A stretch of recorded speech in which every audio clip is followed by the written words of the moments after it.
I am Chris Kaler. And I'm Amber Foster, MAIDEN'S Cosplay, and today we are back again with you guys with Read Zero, episode 6. Six.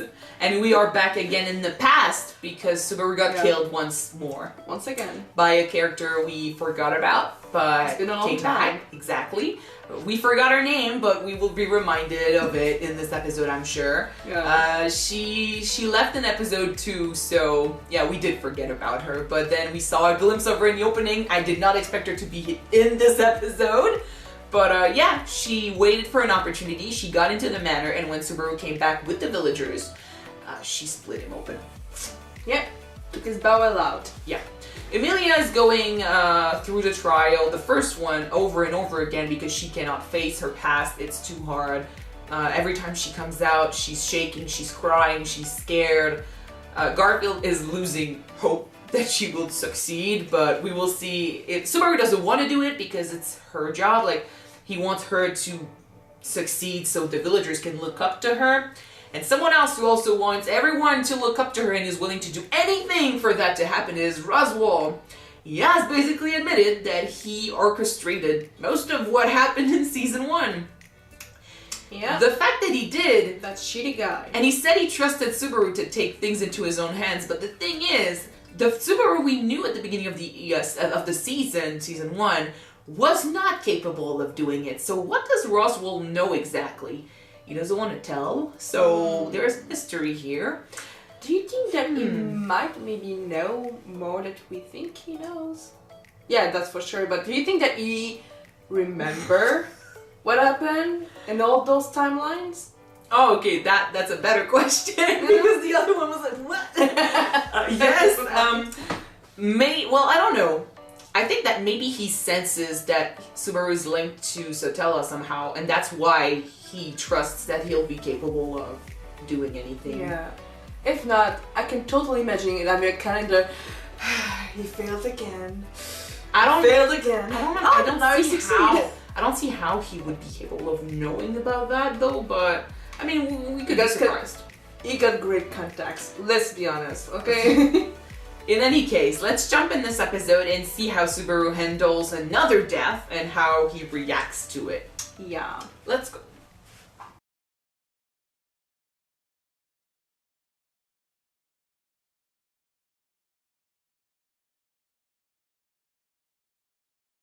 Fucking hell! I don't think that she knows.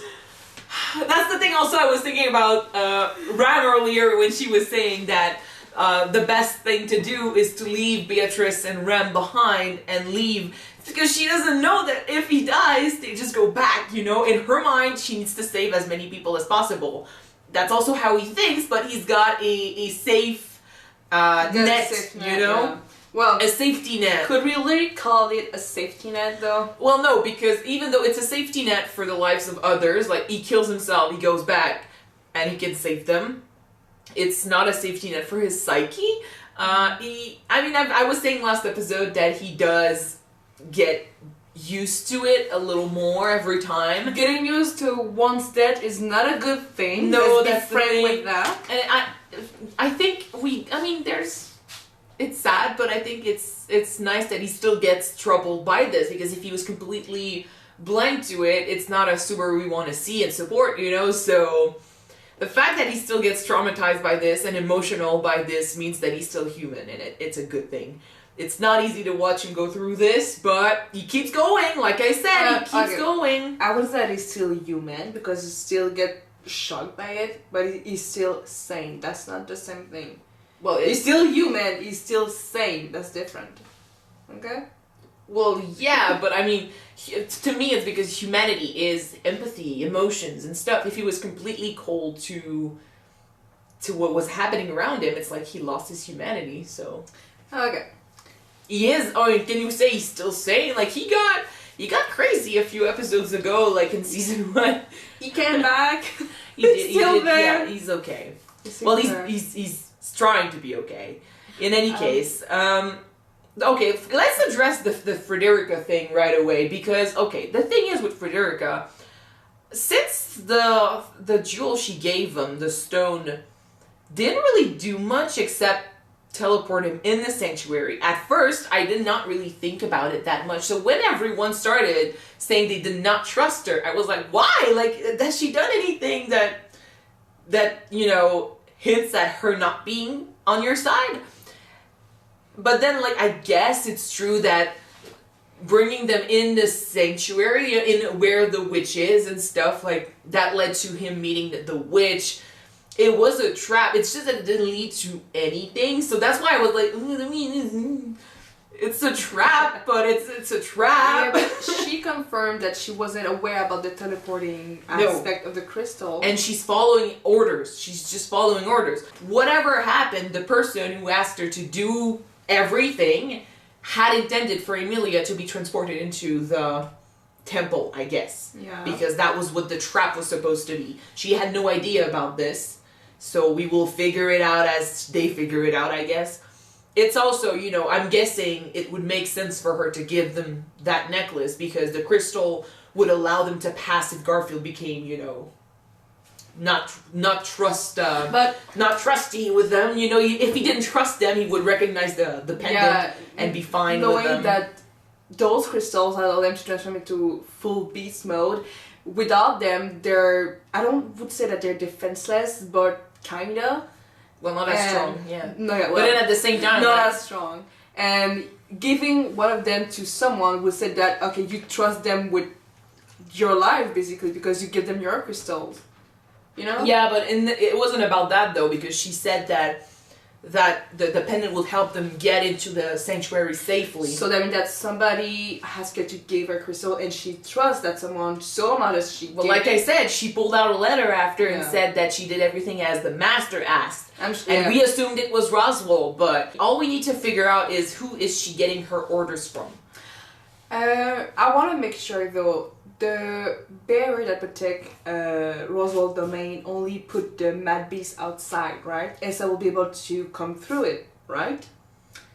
Well, that's weird Because if like, she's not supposed to come through it, then how did she did it? How did she?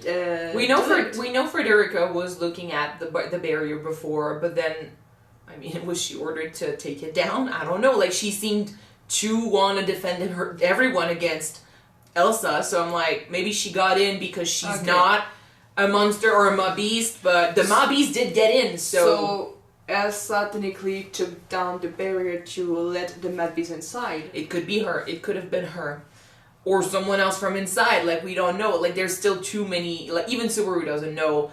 We need to figure out who's, like I said, who's pulling the strings, but too much stuff. And also there's the fact that Elsa was asked to come here, and she knew he was coming back. So he went against expectations, but it means that someone, knowing that Subaru was coming back, ordered Elsa to do this. That doesn't leave many options. At all. And I'm still looking at you, Roswell. Like, but, okay, from what we know right now, we know that Roswell is trying to do something to put Emilia in a favorable place for the people and a royal place, technically. Why would killing Ram, Petra, and Frederica... I don't know. That's why we have to wonder who asked her to do this. I don't think that Roswell was the one to hire Elsa. But then, like I said, it doesn't leave many people, you know, knowing that Subaru was even coming back. It's there's too many mysteries, foggy, guys. There are too many mysteries surrounding this for us to guess right away. But like Elsa showing up, like I thought it could have been like a personal thing because she did enjoy killing Subaru the first time, but she did mention, like they both mentioned that someone paid her to do it because she is an assassin and stuff. So yeah, she is here because someone asked her to come. So who is that person? Subaru cannot catch a break. God. Emilia's let's go back to the sanctuary a little bit. Emilia's feelings, I do understand where she came from. Subaru suddenly, you know, not trusting her and asking her if he could take on the trial makes sense because it's exactly how we reacted last episode. It's about her finally being able to do something on her own, and not being saved by the strong male character, you know. So we want her to succeed, and I think she wants to succeed as well. And to have Subaru suddenly turn on a dime and be like, "Well, do you want me to do it?" It's a blow to her ego. Yeah. And her pride. So knowing that, I think that the next time he's gonna talk to her, I think that he should say that he passed the trial, and he will probably try to do it to save her, but he knows that she needs to do it for herself. So saying that might I don't see the point in saying that to her.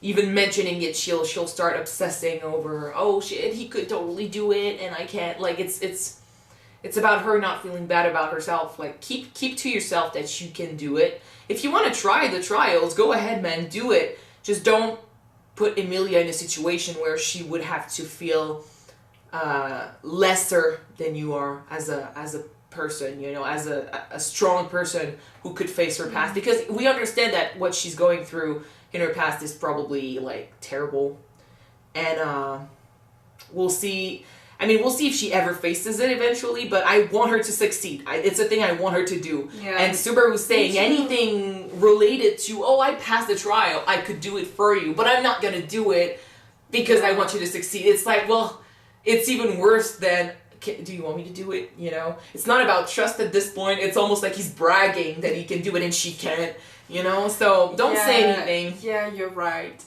I still think that the best approach is to not say anything about him. It's to say, are you okay? Why are you so shook up? Like, do you want to talk about it? What happened back there? Exactly. I'm not saying this because I want to know. I'm saying this because I think it's the best thing she could do. She should do. Stop playing out as well. You definitely want to know. I do want to know, but I mean, there's another reason behind the wanting to know. Yeah. Anyway, great episode. The trauma is great, but I'm excited for the next one now. We always say that the trauma is great. This show is about trauma. This show is about us going through some shit with Subaru and coming out stronger at the end of it. So now that we've seen Petra lose an arm and her life and be crushed by a ceiling, I'm ready to hear what Beatrice has to say about everything. And I'm ready to see how Subaru handles it. So, alright. Thank you guys so much for watching this episode with us. If you want to see the next one right away, it is already on Patreon. You can check it out right now. The link is in the description. Sorry, by the way, about how the arguing and the confusion got intense over here because our minds are totally racing with what's gonna happen, why did that happen, or how did that happen. So yeah, thank you guys so much, and if you want to watch the episode next week on YouTube, it will be there on Thursday. So yeah, so thank you guys and see you next week. Bye.